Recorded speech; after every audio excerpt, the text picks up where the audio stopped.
మన రక్షకుడును ప్రభు అయిన యేసుక్రీస్తు వారి నామములో నూతన జీవం ప్రేక్షకులందరికీ మా శుభములు. మీరందరూ బాగున్నారు కదూ?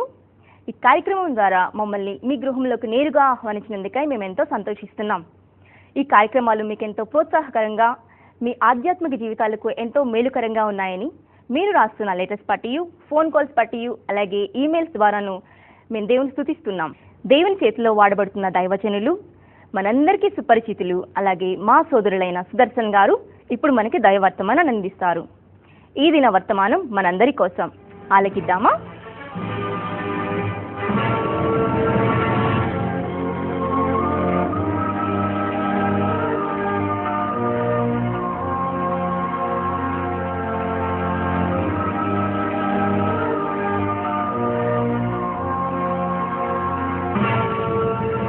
ప్రభునందు ప్రియమైన వర్లారా, దేవుని యొక్క వాక్యాన్ని ధ్యానం చేయడానికి, ఆలకించడానికి మరింత శ్రద్ధగా కనిపెట్టి ఈ కార్యక్రమం కోసం ఎదురు చూడు ఉండాన్ని జ్ఞాపకం చేసుకున్నప్పుడు నేను చాలా సంతోషిస్తున్నాను, దేవుణ్ణి స్తుతిస్తూ ఉన్నాను. ఈ కార్యక్రమం కోసం మరింత శ్రద్ధాభక్తులుగా ట్యూన్ చేసి కూర్చున్నందుకై మొదటిగా దేవుని సాకునిగా నా హృదయపూర్వకమైన వందనాలు మీకును తెలియచేస్తూ ఉన్నాను. రండి, శ్రద్ధగా దేవుని యొక్క వాక్యాన్ని ధ్యానం చేద్దాం. దేవుని సాకునిగా నా ప్రార్థన, నా తపన ఏమిటంటే, ఆలకిస్తున్న మీ అందరి జీవితాల్లో దేవుని ప్రణాళికలు నెరవేర్పులోనికి రావాలి. ఏవి కూడా ఆగిపోయినట్లుగా, ఆటంకపరచబడినట్లుగా ఉండకూడదు ప్రియులారా. అటువంటి ప్రార్థనతో ఈ పరిచర్య చేస్తున్నాం గనుక నూతన జీవము అనే మా ప్రసారాలు మీ వ్యక్తిగత జీవితానికి, ఆధ్యాత్మిక జీవితానికి, మరికొన్ని విశేషమైన సందర్భాల్లో మీ మానసిక ఆలోచన విధానానికి కూడా దివ్యమైన ప్రయోజనాన్ని దేవుని యొక్క వాక్యము ద్వారా చేకూరుస్తే అని నమ్ముతూ దేవుణ్ణి స్తుతిస్తూ ఉన్నాం. మనం కొంతకాలంగా దేవుని పిల్లలుగా, ఆ తరువాత అబ్రహాము పిల్లలు అనే అంశాన్ని ధ్యానం చేస్తూ ఉన్నాం ప్రియులరా. అందులో భాగంగా లూకా సువార్త 13వ అధ్యాయంలో మనకు కనబడుతున్న ఒక సహోదరి సమాజ మందిరములోనికి వెళ్ళి విశ్రాంతి దినమున యేసు ద్వారా విడుదల పొందిన తరువాత యేసు ఆమెను పలకరిస్తూ అన్నారు, అబ్రహాము కుమార్తె అయిన ఈమెకు అంటూ ఆయన అన్నారు. అలాగనే లూకా సువార్త 19వ అధ్యాయంలో కూడా జక్కయ్యను గూర్చి యేసు చివరిగా పలికిన మాట ఏమిటంటే, ఇతడు కూడా అబ్రహాము కుమారుడే. గడిచిన 4 భాగాల్లో ధ్యానం చేసిన సందేశాలు మీ జీవితాలకు ప్రయోజనకరంగా ఉన్నాయని మీరు మాకు పంపిస్తున్న ఉత్తరాల ద్వారా కానీ, ఫోన్ కాల్స్ ద్వారా కానీ చాలా సంతోషపడుతూ 5వ భాగాన్ని మీ ముందు తీసుకొస్తున్నాను. ప్రభునందు ప్రియ సోదర సోదరులారా, అబ్రహాము పిల్లలు, విశ్వాసులకు తండ్రి అయిన అబ్రహాము పిల్లలుగా పరిగణించబడవలసి ఉన్న అనేక మంది జీవితాల్లో నిజమే ఇంకను ఏవో బంధకాలు. లూకా సువార్త 13వ అధ్యాయంలో ఉన్న సహోదరి గురించి యేసు స్వయాన పలికిన మాట ఏమిటంటే, మీకోసం చదువుతాను, ఈ మాట గమనించండి.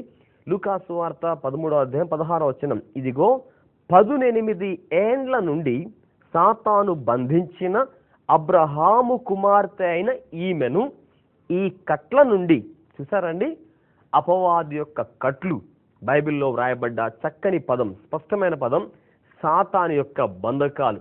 నిజమే ప్రియులరా, ఈ దినాల్లో అనేక మంది దేవుని పిల్లల జీవితాల్లో కూడా, దేవుని పిల్లలము అని భావించుకునే వారి జీవితాల్లో కూడా వారికి తెలిసి తెలియకుండానే ఏవో కొన్ని అపవాది బంధకాలు, అపవాది యొక్క కట్లు వారిని బంధించి ఉంచాయి. కనుకనే కాదు, దేవుని పిల్లల ఉండి కూడా పాపానికి దాసులైపోతున్నారు. దేవుని పిల్లలు అని ఎరిగి ఉండి కూడా ఎక్కడో నైతిక విలువల పతనానికి దాసోహం అయిపోతున్నారు. ఈ రోజు వాక్యం ఆలకిస్తున్న మీతో ప్రభు మాట్లాడుతున్న విధానం ఏంటంటే, అబ్రహాము పిల్లలై ఉన్నారు కదా, ఈ కట్టల్లో ఉన్నారని, ఈ బంధకాల్లో ఉన్నారని ఆయన అసహించుకోవడం లేదు కానీ సమృద్ధి అయిన తన కృపా ప్రణాళికలో నుంచి వారిని విడిపించడం కోసం వారిని వెదుగుతున్నారు, వారి యొద్దకు వస్తున్నారు. దేవునికి స్తోత్రం కలుగును గాక. అబ్రహాము పిల్లలయ్యుండియు ఈ రీతిగా బంధకాల్లో సాతాను చేత బంధించబడి కట్లు కట్టబడి ఉన్నప్పటికీ యేసు వారిని చూచి అసహించుకోవడమో, బాధపడడమో, విడిచిపెట్టడమో అనేది లేనే లేదు కానీ ఇంకనూ వారి మీద కనికరపడి వారి యొద్దకు తనే స్వయంగా వచ్చి అనేక మంది అపహాసకులు తనను ఎదురాడడానికి ఉన్నప్పటికీ వాటన్నిటిని కూడా ఉపేక్షించి వారు కట్లు తెంపడానికి ఆయన పరిచర్య చేసి ఉన్నారు. ప్రభునందు ప్రియమైన వర్లారా, ఈ సందేశాలు వింటున్న మీరు దేవుని సాకునిగా నా ద్వారా అందుకుంటున్న ఈ ప్రోత్సాహం మీ వ్యక్తిగత ఆధ్యాత్మిక జీవితాలకు బహు ప్రయోజనకరంగా ఉండాలని ఆశిస్తూ స్పష్టంగా నేను చేస్తున్న మనమేమిటంటే, మీరెవరైనా పర్వాలేదు, ఏది కట్లు మిమ్మల్ని బంధించి ఉంచాయో మానసికంగా మీ ఆలోచన విధానానికి, ఆలోచన వైశాల్యానికి, మీ మానసిక ఆలోచన విధానానికి సంబంధించిన ఓ గొప్ప విప్లవాత్మకమైన వర్ధిలతకు ఏ కట్లు కట్టబడి మానసికంగా మీరు వర్ధిల లేకుండా ఉన్నారో, శారీరకంగా వర్ధిల లేకుండా ఉన్నారో, ఆధ్యాత్మికమైన బంధకాల్లో నలిగిపోతున్నారు ప్రియులారా, నేను మాట్లాడుతున్న దేవుడు యేసు దేవుడు కట్లు తెంపడానికే, అపవాది కార్యాలు లేము చేయడానికే ఈ లోకములోకి వచ్చి ఉన్నాడు గనుక మీరు ఏ బంధకాల్లో ఉన్నా సరే సువార్తను నేను బోధిస్తూ ఉన్నాను. మీ బంధకాలు యేసు బ్రద్దలు చేయువాడు. చేతబడి, చిల్లంగితనం, మంత్రపు కార్యాలు, గతకాలపు శాప పాప రోగపు బంధకాలు అవి ఏవైనాను సరే యేసు దేవుడు, శక్తిగల దేవుడు మీకోసమై కట్లు తెంపడానికే, బంధకాల నుంచి విడిపించడానికే ఈ లోకానికి వచ్చి ఉన్నారు. ఓ చిన్ని కారణాన్ని స్పష్టంగా ధ్యానం చేద్దాం. మరి వీరు అబ్రహాము పిల్లలుగా దేవుని చేత ఎంచబడిన వారుగా ఉన్నారు కదా, అలాంటి వీరి జీవితాల్లో సాతాను యొక్క బంధకాలు ఎలా ప్రవేశించాయి? ప్రభునందు ప్రియమైన వారలారా, ఒకే ఒక్క క్లుప్తమైన వివరణ మీ ముందుకు నేను తీసుకొస్తున్నాను. యోహాను సువార్త 10వ అధ్యాయం 10వ వచనాన్ని మీరు గమనించినట్లయితే అక్కడ స్వయాన యేసుక్రీస్తు ప్రభు చెప్పిన చక్కని ఉపదేశం. దొంగ అనగా అపవాది దొంగతనమును, హత్యను, నాశనమును చేయుటకు వచ్చును. విన్నారు కదూ? దొంగ దొంగతనమును, హత్యను, నాశనమును చేయుటకు వచ్చును. నిజమే, మన జీవితాల్లో అపవాది యొక్క ప్రవేశం తెలిసి తెలియకుండా ఇలాగే ఉంటుంది ప్రియులారా. వాడు ఆది నుంచి దొంగ, భయంకరమైన మోసకాడు, అబద్ధములకు జనకుడు అని వ్రాయబడింది దీని యొక్క వాక్యంలో. అనేక మంది దేవుని పిల్లల జీవితాల్లో ఆలకిస్తున్న మీలో అనేక మంది జీవితాల్లో అపవాది యొక్క ప్రారంభ ప్రవేశ విధానం ఎలా ఉంటుందంటే, ఏదో చిన్ని దొంగతనాలతో ప్రారంభిస్తారు. అంటే వారు దొంగతనాలు చేస్తారు అని కాదు బైబిల్ చెప్పే భావం. మీరు దేవునికి ఇవ్వాల్సిన సమయాన్ని అపవాది దొంగిలించడం ప్రారంభిస్తారు. మీరు దేవునికి ఇవ్వాల్సిన ప్రాధాన్యతను అపవాది మీరు దొంగిలించేలా చేస్తాడు. మీరు దేవునికి కేటాయించవలసిన ధనాన్ని దేవునికి కేటాయించకుండా దాన్ని దొంగిలించేలా చేస్తారు. ఇలా చిన్ని దొంగతనాలతో ప్రారంభమవుతుంది ఒక వ్యక్తి జీవితంలో అపవాది యొక్క మోసం.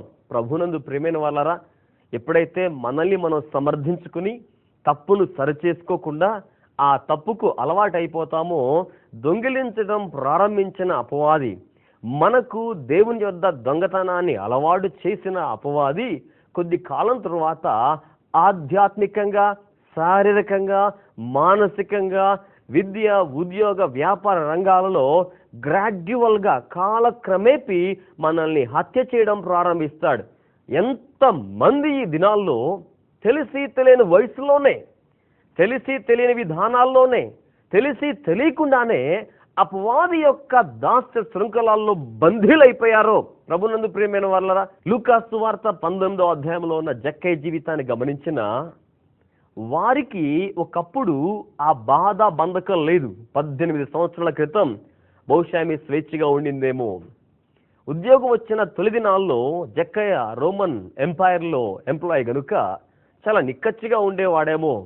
ఎక్కడో అపవాది కొన్ని తంత్రాలు అలవాటు చేశారు వారికి. తద్వారా దానశీలిగా పేరు పొందవలసిన జక్కయ్య, దాన ధర్మాలకు ప్రఖ్యాతి గాంచవలసిన జక్కయ్య లంచగొండిగా, దుర్వ్యాపారం చేసేవానిగా మారిపోయాడు.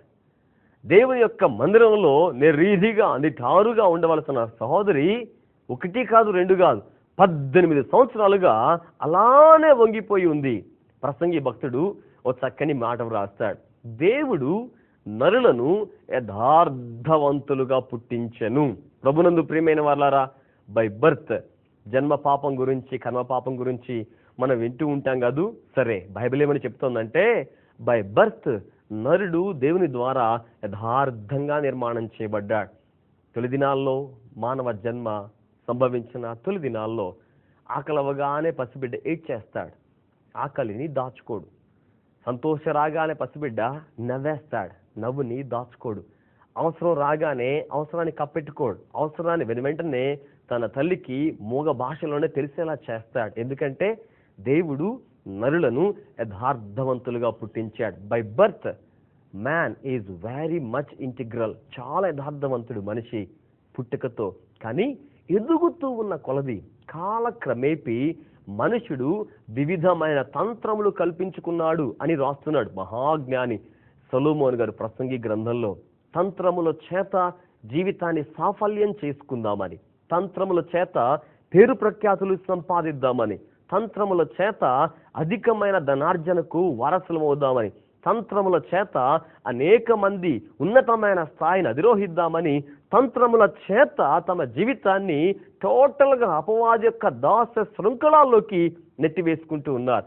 వాక్యాన్ని ఆలకిస్తున్న నా ప్రియ సోదర సోదరీలారా, ఏ తంత్రంతో అపవాది నిన్ను పాడు చేయడానికి ప్రయత్నం చేశారో, తద్వారా యేసు ఈ రోజున తన వాక్యం ద్వారా మీతో ఇలాగున మాట్లాడుతున్నాడో ఒక్కసారి వాస్తవ జీవితంలో గనక వచ్చి ఆలోచన చేసినట్లయితే నీ కట్లను విడిపించడానికే 2000 సంవత్సరాల క్రితం యేసు మానవ అవతారిగా ఈ లోకానికి వచ్చిన వాడై ఉన్నాడు. ఏ బంధకాల్లో ఉన్నా సరే ఈరోజు ఇదే మీకు సువర్తమానం. మీ ప్రతి బంధకం నుంచి, మీ ప్రతి కట్ల నుంచి యేసు మిమ్మును విడిపించడానికి సమర్థుడై ఉన్నాడు.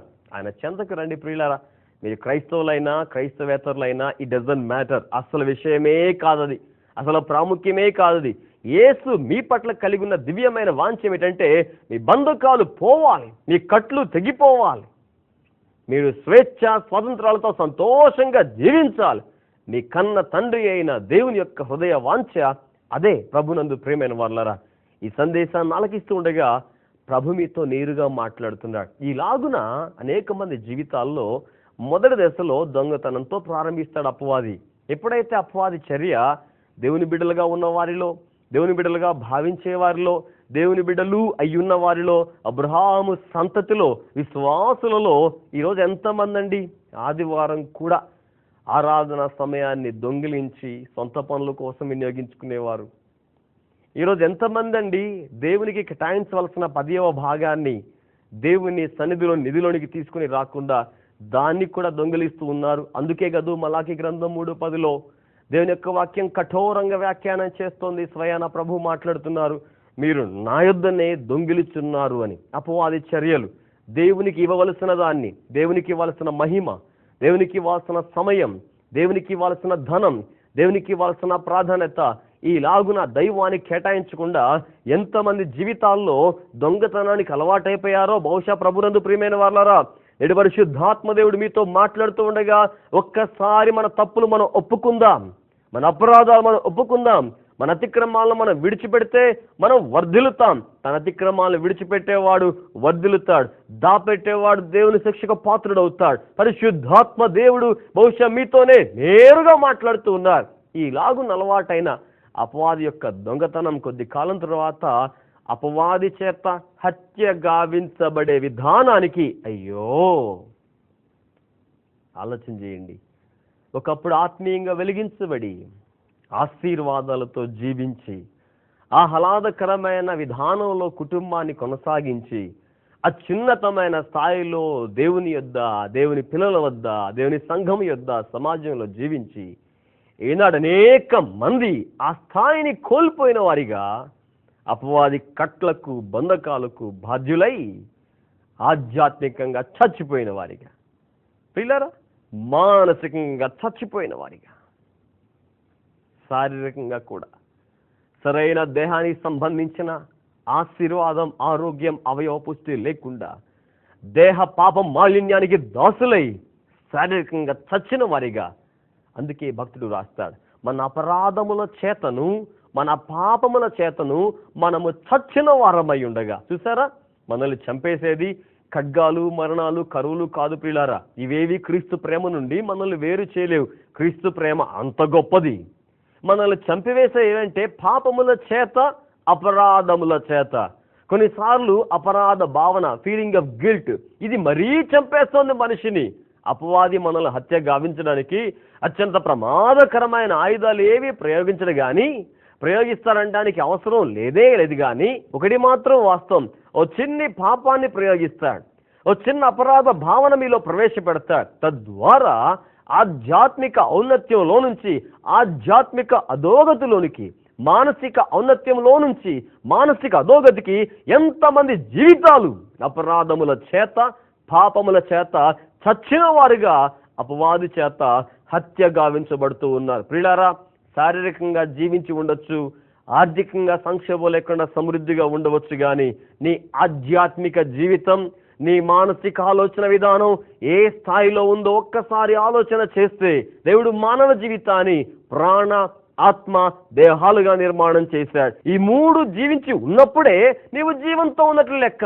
అపవాది ఏం చేస్తున్నాడు? ఆత్మను హత్యగావిస్తున్నాడు, ఆధ్యాత్మిక జీవితాన్ని. ఆ తరువాత మానసిక ఆలోచన విధానం ఉందే, దీనిని కూడా వాడు చంపేస్తున్నాడు. సరైన రీతిలో ఆలోచన చేయకుండా అపార్థాలకు, వక్ర భాష్యాలకు, విమర్శలకు తావిస్తూ మానసిక ఆలోచన విధానాన్ని చంపేస్తున్నాడు. ఎప్పుడైతే ఆధ్యాత్మిక జీవితం హత్యగావించబడుతుందో, దివ్యమైన మానసిక ఆలోచన విధానం ఎప్పుడైతే హత్యగావించబడుతుందో, ఇక శరీరం కేవలం నిష్ప్రయోజనం, కేవలం మన్ను. ఇక ఈ శరీరం విచ్చలు విడిగా ప్రవర్తించడం ప్రారంభిస్తుంది. దీని నోటి మాటలకు హద్దుండదు, దీని చూపులకు హద్దుండదు, దీని ప్రవర్తనకు క్రమం ఉండదు. ఇది అనేక మందిని సంతోషపెట్టేదిగా కాక అనేక మందికి బాధాకరంగా తయారవుతోంది. తరువాత అపవాది చర్య 3వ దశలో ఎలా ఉంటుందంటే, దొంగతనమును, మీరు చెప్పండి 2వ మాట, హత్యను, మీరు చెప్పండి 3వ మాట, నాశనమును చేయుటకు వచ్చును. నాశనము అంటే వాక్యం బోధిస్తున్న బోధలో నుంచి నా యొక్క భావం ఉనికి లేకుండా చేస్తాడు, ఉనికి లేకుండా చేస్తాడు. ప్రభునందు ప్రియమైన వారలారా, ఒకవేళ ఈ సందేశాన్ని ఆలకిస్తున్న మీరు ఇప్పటికే మారుమనసు పొంది బాప్తిసం పొంది మేం క్రైస్తవులమండి అని భావించే వారిగా ఉంటే చాలా సంతోషం. ఒక్కసారి నేను జ్ఞాపకం చేస్తున్నాను, క్రైస్తవ కాలగమనంలో జీవిత చరిత్రలో మీకు తెలుసు కాదు, చాలా మంది ఉనికి లేకుండా పోయిన వారు. అయ్యో, వారిని గురించి ఆలోచన చేసినప్పుడు మన వెన్నులో వణుకు పట్టడం లేదు. ఎందుకండి వారు ఉనికి లేకుండా పోయారు? వారి మాటలు ఎక్కడ వినబడడం లేదే, వారి చర్యలు ఎక్కడ కనబడడం లేదే, వారి జీవితాలు ఎవరికి ప్రయోజనకరంగా లేవే, వారి బోధలు, వారి పరిచర్యలు, వారి యొక్క విధానాలన్నీ ఏమైపోయాయి? ప్రభునందు ప్రియమైన వారలారా, ఇది అపవాది యొక్క ఆఖరి మెట్టు, నాశనము అనగా ఉనికి లేకుండా చేస్తాడు. చాలా మంది జీవితాల్లో ఆత్మహత్యలకు ప్రేరేపించి శారీరకంగా కూడా చివరికి వారికి ఉనికి లేకుండా చేస్తున్నాడు. కొంతమంది జీవితాల్లో దేవుడిచ్చిన మానసిక పరిపక్వత, మానసిక విశ్లేషణ విధానం, మానసిక అభ్యున్నతి ఎంతో ఉన్నతమైనది. కానీ అపవాది ఏం చేస్తున్నాడు? మానసికమైన వారి అభ్యున్నతిని వారి నుంచి తొలగించి, దౌర్బల్యాన్ని కలిగించి వారిని మానసికంగా ఉనికి లేకుండా చేస్తున్నాడు. ఈనాడు మనం చూస్తున్నాం, క్రైస్తవ చరిత్ర కూడా మనకు అనేక మంది జీవితాలను, వ్యక్తులను, అనేక మంది విధానాలను, అనేక గొప్ప గొప్ప వ్యవస్థలను మన కళ్ళ ముందు పెట్టి చరిత్ర మనకు పాఠం నేర్పుతోంది. ఏమిటంటే, అపవాదికి ఇంత అవకాశం ఇస్తే దొంగిలించడం ప్రారంభించిన వాడు, హత్యగావించడం ప్రారంభించిన వాడు చివరికి ఉనికి లేకుండా చేస్తున్నాడు. ఎందరి జీవితాలు ఈనాడు ఆధ్యాత్మికంగా, శారీరకంగా, మానసికంగా ఉనికి లేకుండా పోతున్నాయి. ప్రభునందు ప్రియమైన వాళ్ళారా, అందుకే యేసుక్రీస్తు ప్రభువారు సమాజ మందిరంలోనికి వచ్చి విశ్రాంతి దినాన స్వయముగా పరిచర్య చేసి, స్వయముగా శ్రద్ధ వహించి, ఆమెను పిలిచి, ఆమెను ముట్టి, ఆమెను స్వస్థపరిచి ఒక బహిరంగమైన ప్రకటన చేస్తున్నాడు. ఏమయ్యా సమాజ మందిరపు అధికారులారా, సమాజ మందిరానికి ఇచ్చేసిన సోదర సోదరులారా, విశ్రాంతి దినమందు అబ్రహాము కుమార్తె అయిన ఈమెను ఈ కట్ల నుంచి విడిపించడం, ఈ బంధకాల నుంచి విడిపించడం న్యాయం కాదా? ఎందుకు బంధకాల నుంచి విడిపించే న్యాయం ఉండగా, గుంటలో పడిపోయిన గార్ధవాన్ని పైకి లేవనెత్తే న్యాయం ఉండగా, దాహమైన పశువును కట్టువిప్పి తీసుకుని తొట్టి వద్దకు తీసుకువెళ్ళి నీళ్లు త్రాగించేది న్యాయమై ఉండగా, అయ్యో అబ్రహాము పిల్లలైన వీరు ఉన్నతమైన దేవుని సంకల్పాల్లో భద్రపరచబడవలసి ఉన్న వీరు అపవాది యొక్క కట్ల చేత బంధించబడి, కృపలు దొంగిలించబడి, మంచి స్వభావాలు దొంగిలించబడి, వారి ఆధ్యాత్మిక, శారీరక, మానసిక జీవితాల్లో హత్యగావించబడి, పాపముల చేత, అపరాధ భావముల చేత అపరాధముల చేత చచ్చిన వారై చివరికి ఉనికి లేకుండా పోతుంటే ఇలాంటి వారిని విడిపించడం న్యాయము కాదా? ఇదే యేసు వాక్కు. ప్రభునందు ప్రియమైన వారలారా, ఈనాడు మీరు ఏ స్థితిలో ఉన్నా సరే పరిశుద్ధాత్మ దేవుడు బహుశా మీతోనే నేరుగా మాట్లాడుతున్నారు. బాబు, మీ అపరాధముల చేత పాపముల చేత బాధాకరమైన విభిన్నమైన విధానాల చేత మీరు ఎంత నలిగిపోతున్నారో, మీరెంత వేదనలో ఉన్నారో, మీ మనసు చచ్చిపోతోందేమో, దేహం కూడా బాధల చేత బంధకాల చేత రుగ్మతల చేత చనిపోతున్నట్లుగా ఉందేమో, ఏమీ భయపడాల్సిన అవసరం లేదు. నేను బోధిస్తూ ఉన్న యేసు అపవాది కట్ల నుంచి విడిపించడానికి ప్రేమతో మీ యొద్దకు వస్తున్నారు. నమ్మదగిన దేవుడు ఆయన. ప్రభునందు ప్రియులారా, ఈ సందేశాన్ని కుటుంబంగా మీరు ఆలకిస్తూ ఉన్నారు. మీ కుటుంబంతో ప్రభు దేవుని సాకునిగా నా ద్వారా నేరుగా మాట్లాడుతూ ఉన్నారు. భయపడకండి. మీ ఉనికి లేకుండా చేయాలని ప్రయత్నం చేస్తున్న ప్రతి అపవాది కార్యాన్ని యేసు నామములో దేవుని సాకునిగా నేను బంధిస్తున్నాను. అవి బంధించబడును గాక, అవి బంధించబడును గాక. భయపడాల్సిన అవసరం లేదు. ప్రభునందు ప్రియమైన వాళ్ళారా, భయపడాల్సిన అవసరం లేదు. ఎందుకనగా యేసు ఉన్నాడు. అపవాదిని సవాలు చేసినవాడు, అపవాదిని గెలిచినవాడు, సమాధిని ఓడించినవాడు, మరణపు ముళ్ళును విరిచినవాడు, శాపాన్ని బ్రద్దలు చేసినవాడు. అయితే నీ జీవితంలో ఈ మంచి సమయంలో ఒక చిన్న కన్ఫెషన్, ఒక చిన్న ఒప్పుకోలు. ప్రభువా, నేనెక్కడో అపవాదికి అవకాశం ఇచ్చానయ్యా. ఆ ఒక్క కారణం చేత గత 18 సంవత్సరాలుగా ఈ సహోదరి నడుమొంగిపోయేలాగా బాధపడుతూనే ఉందో, తన యొక్క అఫీషియల్ జాబ్లో కొన్ని సంవత్సరాలుగా లంచగొండిగా చెడ్డ పేరు తెచ్చుకున్న జక్క ఎలాగనో ఉండిపోయాడో. ప్రభునందు ప్రియమైన వాళ్ళరా, ఈ రోజున మీ జీవితంలో మీ అపరాధం మీకు గుర్తొస్తూ ఉంటే, మీ పాపాన్ని పరిశుద్ధాత్మదేవుడు మీ కళ్ళ ముందు పెట్టి హెచ్చరిస్తూ ఉంటే ఒప్పుకుందాం ప్రియులారా. ఎంతకాలం కప్పుకుంటామో అంతకాలం నాశనానికి దగ్గర అవుతున్నాం. అపవాది దొంగిలిస్తున్నాడు. మాత్రమే గాక ఓ రోజు వస్తోంది, ఉనికి లేకుండా పోతాం. ఆ రోజు రాకముందే ప్రభు పాదాల చెంతకొచ్చి ఒప్పుకుందాం. అబ్రహాము పిల్లలైన మీరు, మీ కుటుంబ సభ్యులు, మీ స్నేహితులు, బంధువులు దేవుని సాకునిగా నాతో కూడా ప్రార్థనలు ఏకీభవిస్తున్నారు. నేను నమ్ముతున్నాను దేవుని సాకునిగా నిశ్చయంగా మీకు విడుదల ఉంది. నిశ్చయంగా మీ యొద్ద నుంచి ఆరోగ్యాన్ని, ఆశీర్వాదాన్ని, ఆధ్యాత్మిక విధానాన్ని దొంగిలిస్తున్న అపవాది యొక్క కట్లు ఈ రోజుతో తెగిపోవాల్సిందే. ఏ విధంగా అపవాది పాపాల చేత అపరాధాల చేత చంపేస్తున్నాడో అవన్నీ ఈరోజు తొలగిపోయి దేవుని జీవం మీలోనికి రావాల్సిందే. వస్తోంది ప్రియులారా. ఆఖరిగా దేవుని సాకునిగా గొప్ప ఆదరణ తెలియజేస్తూ ఉన్నాను. ప్రభునందు ప్రియమైన వాళ్ళారా, ఒక వంశంగా ఉనికి లేకుండా పోతామేమో అనే బాధ, బిడ్డలు లేని